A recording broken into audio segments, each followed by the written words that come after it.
Assalamualaikum warahmatullahi wabarakatuh. Bismillahirrahmanirrahim. Alhamdulillahirabbil alamin wa bihi nasta'inu ala umuri dunya waddin. Wassalatu wassalamu ala asrofil anbiya'i wal mursalin wa sayyidina wa habibina wa syafi'ina wa maulana Muhammadin wa ala alihi wa ashabihi wa man tabi'ahum bi ihsanin ila yaumiddin. Amma ba'du. Pada malam hari ini kita melanjutkan pengajian kitab Adabud Dunya Waddin. Sebelumnya mari kita membaca Al-Fatihah. Ila hadratin Nabi Mustafa Muhammad Rasulullah sallallahu alaihi wasallam wa ala alihi wa ashabihi wa man tabi'ahum bi ihsanin ila yaumiddin wa ila hadratin jami'il ulama'il 'amilin wal awliya'i was syuhada'i was shalihin wa bil khusus jami'il masyayikh mahadiril baya wa bil khusus mu'alif hadzal kitab Adabud Dunya Waddin Asy-Syaikh Abil Hasan Ali bin Muhammad bin Habib Al-Mawardi Al-Basri Asy-Syafi'i. Al-Fatihah. A'udzu billahi minasyaitonir rajim. Bismillahirrahmanirrahim. Alhamdulillahirabbil alamin arrahmanir rahim maliki yaumiddin. Iyyaka na'budu wa iyyaka nasta'in ihdinas siratal mustaqim siratal ladzina an'amta 'alaihim ghairil maghdubi 'alaihim waladdallin. Amin. Bismillahirrahmanirrahim.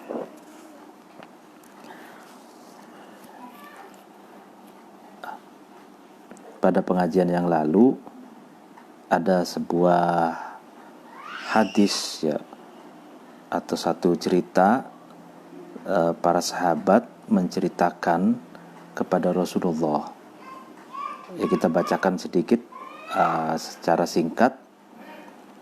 Dzukira 'indan Nabi sallallahu alaihi wasallam rajulun wa fadzukira fihi khairun.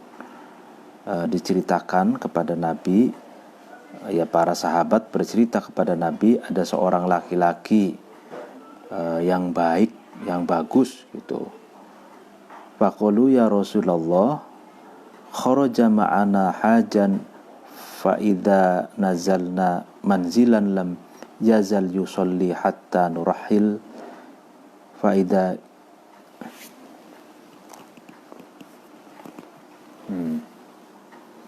Faida irtahalna lam yazal yadhkurullaha azza wa jalla hatta nanzila. Itu. Jadi para sahabat berkata, wahai Rasulullah, laki-laki yang baik itu bersamaku, itu kan, bersama merantau untuk mencari rizki, itu untuk mencari rizki. Lalu kemudian kita bersama-sama menempati satu tempat itu, di satu rumah gitu. Nah, laki-laki itu rajin sholat, terus-terusan melakukan sholat, ritual ibadah gitu. Sedangkan kita pergi untuk bekerja, pergi untuk mencari rizki gitu. Nah, wa idza irtahalna lam yazal yadhkurullah azza wa jalla hatta tanzila. Sampai kita pun ketika pulang, laki-laki itu tetap melakukan ritual zikir kepada Allah gitu. Ya, artinya ketika kita pergi keluar dari rumah mencari rizki, keluar rumah mencari pekerjaan, mencari nafkah, itu dia tetap laki-laki itu tetap ada di rumah melakukan ritual zikir, ritual sholat, sampai kita pulang lagi tetap dia sedang melakukan ritual zikir. Lalu kemudian kita pagi harinya lagi kita keluar rumah mencari rizki, bekerja, dia tetap di rumah, tidak berangkat bersama kita bekerja. Sore harinya kita pulang lagi, dia sedang ada di rumah, sedang melakukan ritual zikir. Faqala sallallahu alaihi wasallam faman kana yakfihi ala fanaqatihi wa suna'a ta'amihi Kemudian Rasulullah itu berkata,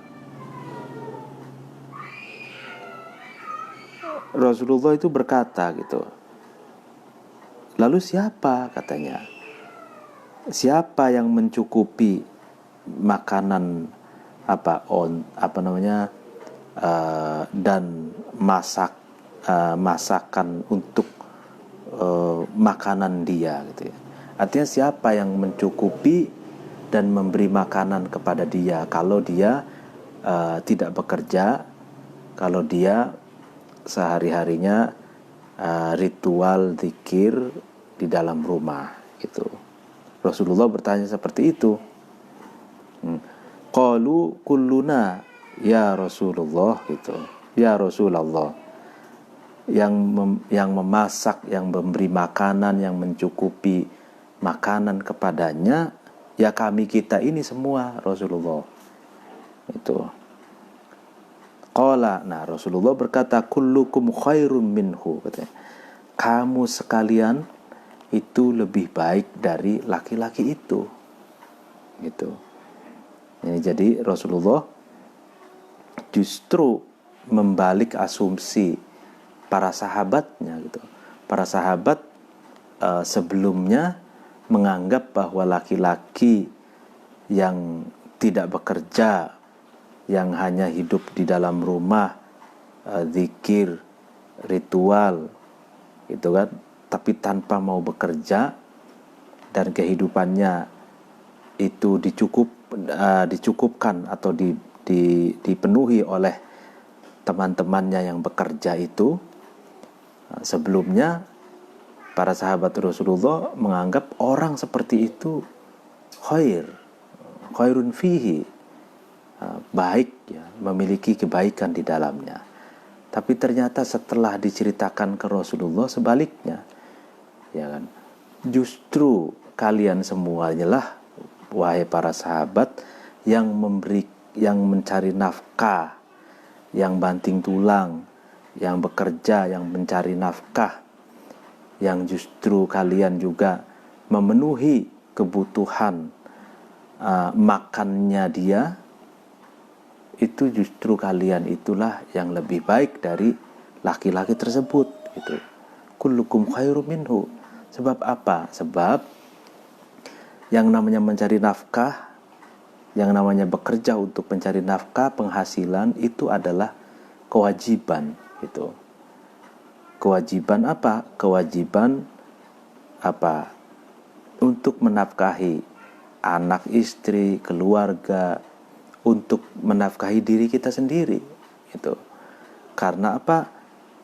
Dalam maqasidus syariah dikatakan bahwa hifdun nafas, ya, menjaga jiwa, itu adalah tujuan universal dari syariat Islam. Jadi cara hifdun nafas, ya, menjaga jiwa, ya kan, itu dengan cara apa? Ya dengan cara mencari nafkah, dengan bekerja. Dari bekerja kita mendapatkan penghasilan, dari penghasilan itulah kita bisa untuk memenuhi makan dan minum, sehingga fisik kita tetap sehat dan terjaga, gitu. Nah, hifdun nafas, gitu, menjaga jiwa dengan cara mencari nafkah, itu wajib, gitu. Nah, dengan demikian orang yang hanya di dalam rumah, gitu kan, dia menyalahartikan makna tawakal, itu menganggap bahwa menerima rizki, Allah pasti akan memberikan rizki kepada hambanya, tapi tidak bekerja, tidak berusaha. Nah, itu justru dia tidak ada kebaikan sama sekali, gitu. Kata Rasulullah, justru kalian semualah yang bekerja, yang mencari nafkah, itu lebih baik dari laki-laki yang tidak bekerja tersebut. Waqala, dan berkata ba'dul hukama'i, sebagian para filosof atau bijak pestari, apa yang dikatakan laisa tidak ada, tidaklah min tawakkulil mar'i, ya kan, dari tawakalnya seseorang atau pasrahnya seseorang, ido'atuhu, ya, menyia-nyiakannya almar'u, menyia-nyiakannya seseorang itu lil hazmi, pada kesungguhan bekerja, ya kan. Laisa min tawakkulil mar'i ido'atuhu lil hazmi, ya kan. Tidak termasuk tawakal itu seseorang yang tidak mau bekerja itu. Jadi menyia-nyiakan waktunya untuk hal-hal yang tidak penting. Dia menganggap bahwa rizki itu pasti akan datang tanpa harus dijemput, tanpa harus dicari, ya kan.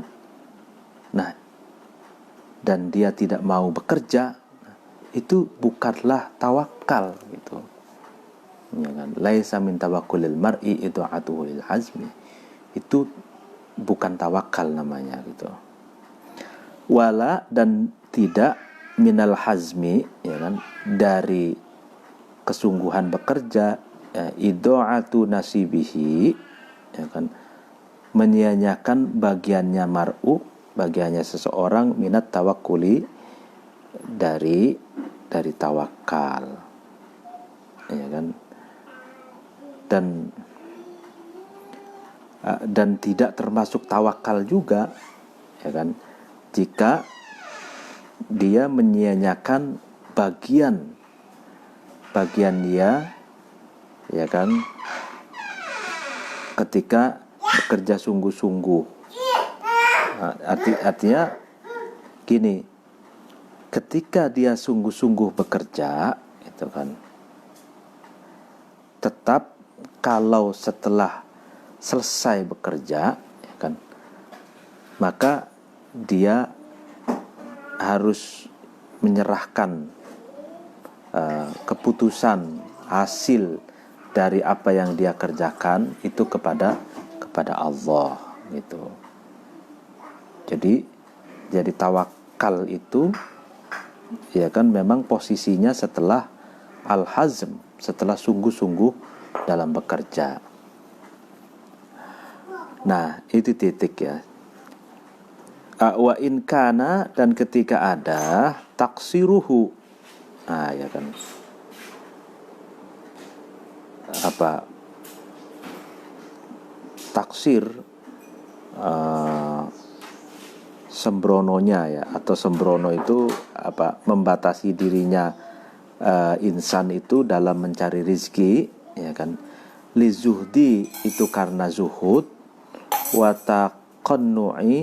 taqannu'in, dan karena qanaah, menerima, ya kan. Artinya yang disebutkan di atas, ya kan, bahwa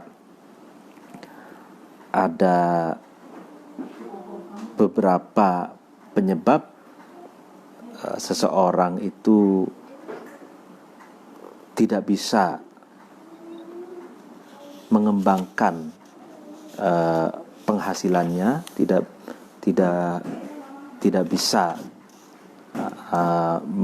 mendapatkan rezeki lebih, itu kan diantaranya kan, yang pertama itu kaslan, karena malas gitu kan. Yang kedua, menyalahartikan tawakal itu, ya kan. Lalu kemudian yang ketiga ini, karena zuhud dan qanaah, atau menerima ing pandum. Nah ini fahadha, maka adapun zuhud dan taqannu' ini haluman, keadaan seseorang, alima, yang mengetahui, yang mengerti, man itu bimuhasabati nafsihi, dengan muhasabah, introspeksi terhadap dirinya man, ya kan, bitabiatil ghina, dengan pertanggungjawabannya kekayaan, ya kan? Watsarwati artinya ghina itu kekayaan. Wa khofa dan man itu takut, ya kan, alaiha atas nafas, biwathiqil hawa dengan kerusakannya hawa nafsu, wal qudrati dan kekuasaan. Fa'atharo kemudian man seseorang itu memilih al-faqro terhadap kemiskinan, alal ghina daripada kaya, ya kan? Dia memilih miskin daripada kaya. Jadi maksudnya orang yang tidak mau atau tidak berkembang secara ekonominya karena zuhud dan qanaah, itu adalah keadaan seseorang yang tahu itu ya, muhasabah, introspeksi diri, kalau bahwa pertanggungjawaban orang kaya itu sangatlah berat itu. Jadi orang yang kaya sekali, orang kaya, orang yang agak kaya, itu kan nanti hisab kelak nanti di akhirat itu berbeda. Kalau orang yang sangat kaya itu lama hisabnya, karena harta yang dia miliki, pertanggungjawaban yang dia harus tanggung itu sangat berat, ya kan? Misalkan kalau kita hanya punya misalkan rumah satu, ya kan, kendaraan satu, ya itu saja yang dihisab mungkin. Tapi kalau orang kaya, misalkan rumahnya 1000, ya kan, terus kekayaannya triliunan dan sebagainya, itu akan dihisab, dihitung ya, perhitungan amalnya berat dan lama. Dan orang ini memilih zuhud itu pula takut itu. Takut dengan kekayaan, dia justru terbawa oleh hawa nafsunya gitu. Jadi berbagai fasilitas ada gitu kan, sehingga dia ingin memenuhi hawa nafsunya gitu, karena fasilitas ada gitu. Takut seperti itu gitu. Sehingga orang itu yang zuhud itu lebih memilih keadaan miskin daripada kaya gitu. Jadi takut dengan kekayaan itu, takut dua hal itu. Yang pertama, pertanggungjawaban orang kaya itu sangat berat. Yang kedua, takut dengan fasilitas yang serba ada, sehingga dia terseret oleh hawa nafsunya, karena selalu ingin mudah untuk dipenuhi karena fasilitas ada gitu. Terus wazajaro dan man itu mencegah ya an-nafsa terhadap diri, an rukubil hawa dari melakukan keinginan hawa nafsunya itu. Jadi kenapa dia lebih memilih keadaan miskin daripada kaya? Karena dia tujuannya mencegah diri dari ya melakukan keinginan hawa nafsunya gitu. Ya kan, artinya kalau kita mencoba memahami orang yang tipologi yang semacam ini, dia ingin mengatakan bahwa maksiat itu kan tidak ada yang gratis gitu. Misalkan ingin berjudi, itu harus punya uang. Minum minuman khamr itu harus punya uang. Dan maksiat-maksiat yang lain itu harus memiliki fasilitas dan ongkos gitu. Sedangkan orang kaya itu bisa membeli semuanya itu, bisa melakukan semua kemaksiatan itu dengan uang dan kekayaannya gitu.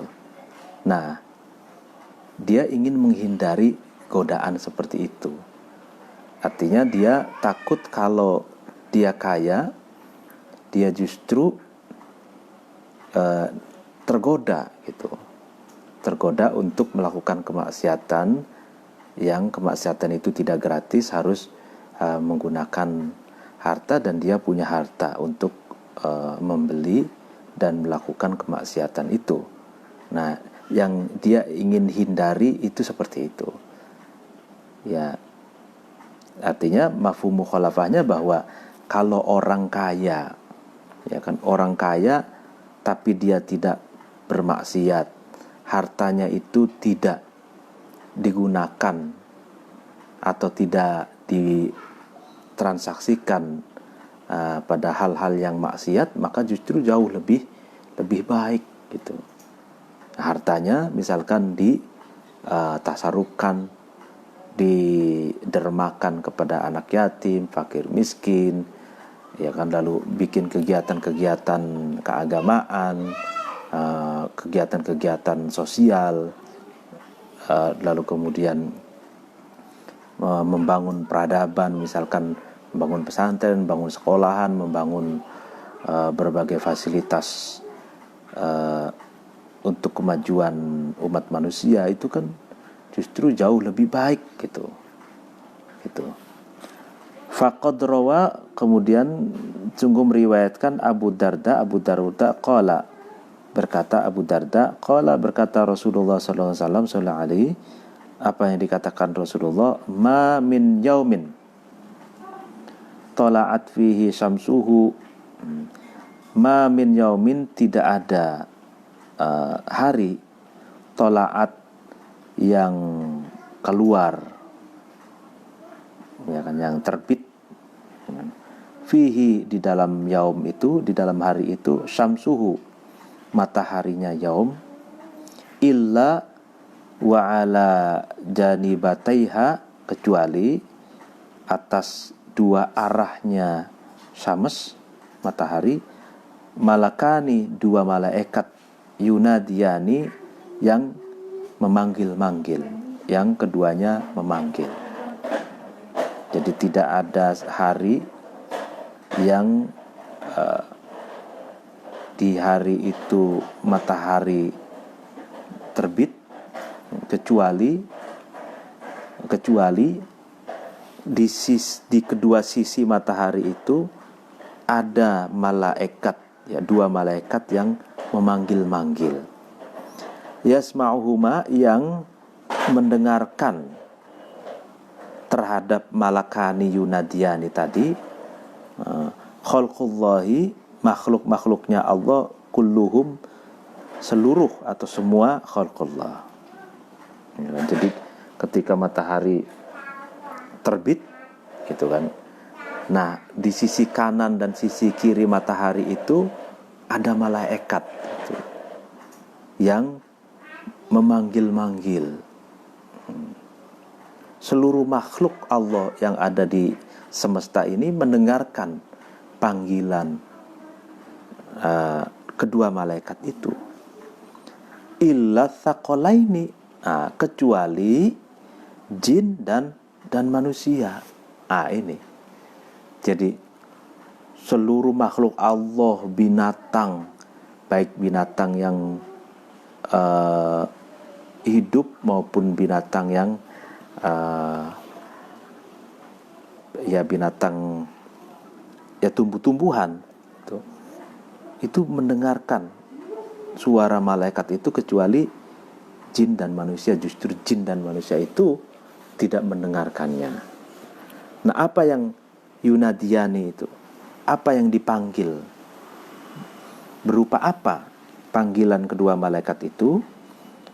Malaikat berkata, malaikat memanggil, ya ayuhan nas, halummu ila rabbikum. Innama qalla wa kafa khairum mimma kathura wa alha. Ya kan? Ya ayuhan nas, wahai manusia, gitu. Kedua malaikat itu memanggil-manggil, wahai manusia, gitu. Halummu, ya kan? Kemarilah kamu sekalian ila rabbikum, ya kan? Ya, ila rabbikum, ibadah kepada Tuhan kamu sekalian. Kemarilah beribadah kepada Tuhan kamu sekalian, gitu. Innama, sesungguhnya sesuatu, qalla, yang sedikit, ma itu, wakafa, dan mencukupi, ma itu, khairun, itu lebih baik, mimma, daripada sesuatu, kathuro, yang banyak, wa alha, dan sesuatu itu melalaikan ibadah kepada Allah. Jadi malaikat itu memanggil-manggil manusia, wahai manusia, gitu kan, marilah itu beribadah kepada Allah. Itu sesungguhnya sesuatu yang sedikit tapi cukup, ya kan, mencukupi, itu lebih baik, gitu, daripada, ya kan, sesuatu yang banyak tapi melalaikanmu dalam beribadah kepada Allah, gitu. Jadi malaikat mengingatkan kepada manusia agar bekerja, silahkan, itu, carilah rizki, carilah nafkah, gitu kan, yang dapat mencukupimu, yang dapat mencukupi keluarga dan anak serta istrimu, ya kan. Tapi jangan sampai kamu dengan bekerja kamu melalaikan ibadah kepada Tuhanmu, gitu. Tapi ini menarik, innama qalla wa kafa khairun mimma kathura wa alha. Jadi